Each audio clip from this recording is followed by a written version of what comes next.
Hi guys, Ben from Men's Game Time here. The Wii was one of the best consoles to ever release, with an amazing lineup of only the best games, and I cannot say that with a straight face. While the Wii certainly had some amazing games, Mario Galaxies 1 and 2, Brawl, Mario Kart Wii, Super Paper Mario, Donkey Kong Country Returns, Twilight Princess, Wii Sports and Wii Sports Resort, Punch-Out, some of the Guitar Heroes, and more, there was also a lot of garbage games. These games are not so affectionately known as shovelware, and the Wii was the king of shovelware. Listen, I love the Wii, but for every good game there was at least a dozen bad ones, and I think this was no mistake. The Wii was so heavily marketed to families that this sort of thing was just inevitable. Of course many different game developers would put their terrible games on a console designed for people who don't know any better. Shovelware in simplest terms are games that look like video games, and you certainly can play them like video games, but in actuality are just ways to make a quick buck. Platformers, sports games, minigame collections. No genre was safe from becoming shovelware made for some unsuspecting parent or grandparent to buy. Having shovelware as part of your Wii collection was just kind of a way of life for many Wii owners. I remember each Christmas I would ask for the latest Mario game and maybe a few others, but I would also get a lot of shovelware because the rest of the family needed to get gifts or they would be from Santa. However, there's one game that I believe somehow manages to ride the line between shovelware and real game, and that game is Carnival Games. What do I mean by this? Well, Carnival Games is a minigame collection developed by Cat Dad Games that's meant to simulate the kinds of games you'd find at carnivals and amusement parks. And as someone who's worked at an amusement park for 2 summers in games, who's more qualified than me to look at this game? The menu is the entrance to the carnival, which is kinda creative. They could have just used a generic menu with the options in boxes or whatever, but this is neat. You've got both single player and multiplayer options, but seeing as I don't want to subject anyone else to this and that I have no friends, single player will do. Here we enter the character creation screen. I'm going to name my character Freddy, the EY is silent. Here we can give him a stupid face, change his hair color but not his hairstyle, shirt, pants, shoes, the whole 9 yards. There also seem to be things we can unlock by playing some of the games that he can wear as well. The carnival itself is split into different sections, each around a different theme and different way to say road. First is Fortune Way. Here we have 4 minigames and a fortune teller. Up first is Skee Ball, and this is definitely Skee Ball. It plays exactly as you'd expect. You line up with the D-pad and use an underhand motion to throw the ball. You get 6 balls, and how well you do determines the prize you get. In each minigame you can win a small, medium, or large prize. The prizes fill up the prize board at the bottom, indicating what prizes you've won already. You also win some tickets, the game's currency, which you can use to buy some cosmetic items and play some of the bonus games. If you win every prize in a category, you can trade those prizes up for one of the next level, which is the only way to win a minigame's jumbo prize. This is a really cool system, and is very in tune with how some carnival games work. The prizes also typically have some theming to them. For example, the Skee Ball prizes are all dinosaur themed. Next is Test Your Strength, and already we've hit our first problem, and that's that the controls for this game don't just vary in how you play the games, but also in terms of quality. While Skee Ball controls exactly as you'd expect, Test Your Strength is a mess. The basic idea isn't bad. You just shake the Wii remote to build power, then you press B and swing down to hammer the target, all while timing the swing to be aligned with the target's center. The problem is that the amount you need to shake the remote is ridiculous. I just keep shaking this thing, but I can't seem to get to the top of the meter, which you need to do to ring the bell. It honestly started making my arm sore after the 3rd or 4th time playing this game, and I couldn't get the power all the way up because of how much the meter slows to a crawl. Come on, Ben, put all those lonely nights last week to good use! Damn it! Next is Basketball, and here we reach the other major problem of how this game controls. In Basketball, you just swing the Wii remote to make a shot, and twist the remote to control direction, but there's no solid feedback when you make a shot. The direction seems to be a little random at times, and even worse is that the power is a bit random too. There's no gauge to see if I'm throwing too hard or too soft, so even if the shots feel the same, the results may be wildly different. This lack of feedback is present in pretty much all the games, and is something that desperately needed to be included. The final game in Fortune Way is Collection Plate, where we need to toss coins to land on plates. You lock on your aim with A, and then toss the coin like a frisbee to get it into place. There are some special plates that if you land on those, you get one of those cosmetic items, but overall the game is just eh. There's still the feedback issue of the power and direction of each throw being different, but other than this, it's playable. Each section in Carnival Games also has a bonus attraction that costs tickets, this being the Fortune Teller. For 15 tickets, you can put the remote to your forehead and ask a yes or no question to have answered. Am I adopted?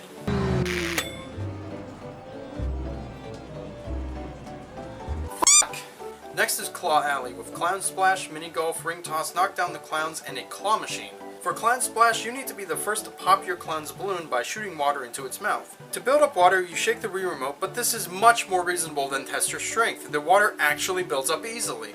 With Mini Golf, we again run into the feedback problem, and the controls are kinda weird.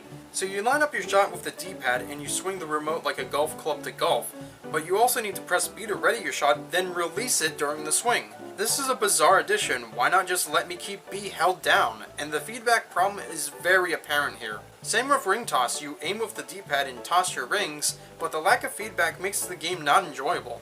Knock Down the Clowns is much better though. The game auto-aims for you and all you have to do is throw the ball when it's lined up. The claw machine is pretty bad. It plays like a claw machine just fine. You hold the Wii Remote like a joystick and press A to drop the claw, but you don't actually win the prizes you win, so what's the point? And this is why I say this game somehow rides the line between real game and shovelware.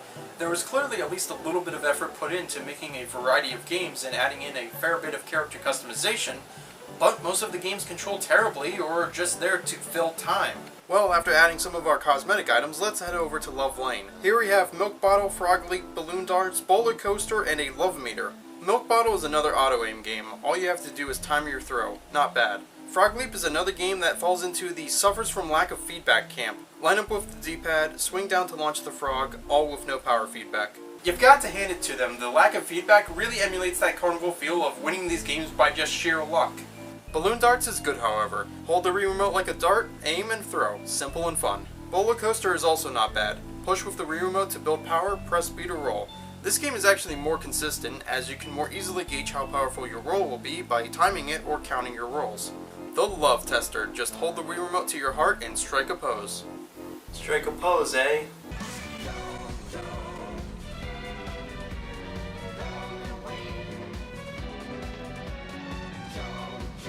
Aww.